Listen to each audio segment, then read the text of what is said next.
Right, what's happening in front of entertainment from your side and coming to you straight from cold ass Washington DC, where we got so much snow that I couldn't walk outside. Within maybe 15 feet, 15 feet of my building entrance. Believe me, it's that bad. Believe me, I've like it's to a point where you literally it's a it's a challenge walking outside. It is an absolute challenge. I'm like people are avoiding the pavements and sticking to the dead center of the road and all that. So I mean, definitely didn't see some of this in DC, but then again, I've just been here over 18 months or so. But anyways, this is gonna be a rather short video. I'm gonna give my thoughts on the retirement of one of the greats, one of the greats of West Indies cricket, and generally, and obviously of the era where I grew up, Shivnarine Chanderpaul. Sir, what a no, what an amazing batsman you were. Because Shivnarine Chanderpaul was someone who could be classified as perhaps not exactly ideal, but close to ideal Test batsman. Okay, he like you could say embodiment of hard work paying off. Kind of like you can say Gangul, no, a Dravid or something like that.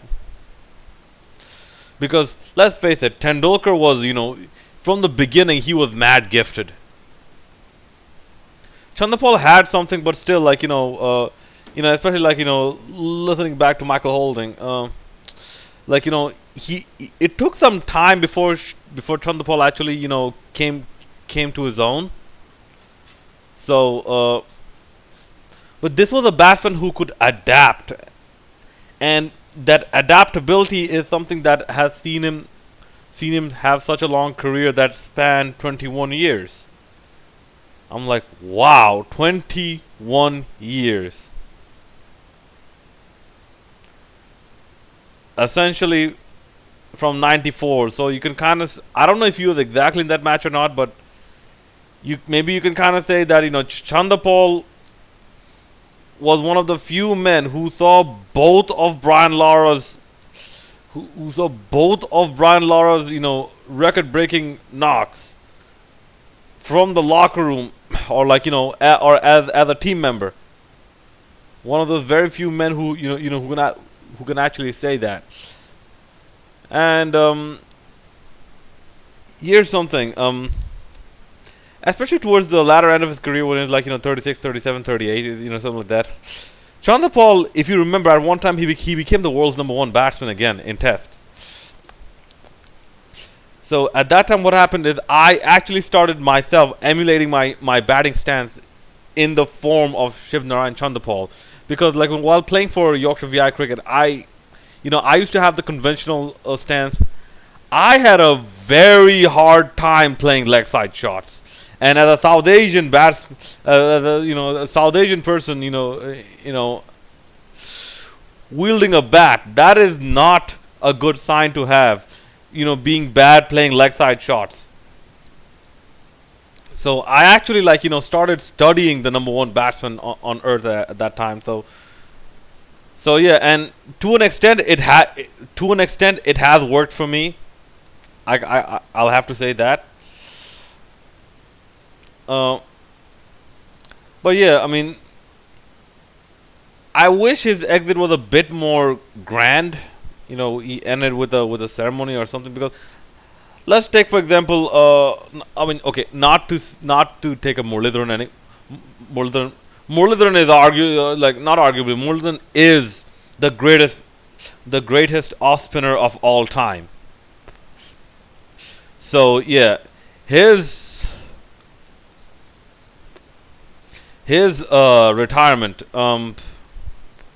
you had to have those fireworks going off in the stadium and all that, as he took more and more wickets. Muralidharan is one of the great, He's up there in that pantheon, the greatest of all time pantheon. But Shivnarine Chanderpaul, like, maybe deserved like a Chaminda Vas type exit. Like, he had like a highlight reel towards the end, in his last test match and all that. So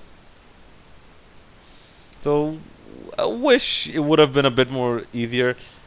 Now let's hope, like obviously the timing of this, with the Masters Cricket League going on in the Arab Emirates, Masters Cricket League going on in the Arab Emirates, which by the way I will not watch. Um, well, I might. Let's see who are in there. Let's see who are in there. I'm pretty sure they will not sign up Mohammad Rafiq or a Habibul Bashar or a Khalid Mashood. I'm pretty sure they will not. I haven't looked at the team names yet, but we'll see. We'll see once the scorecards come out.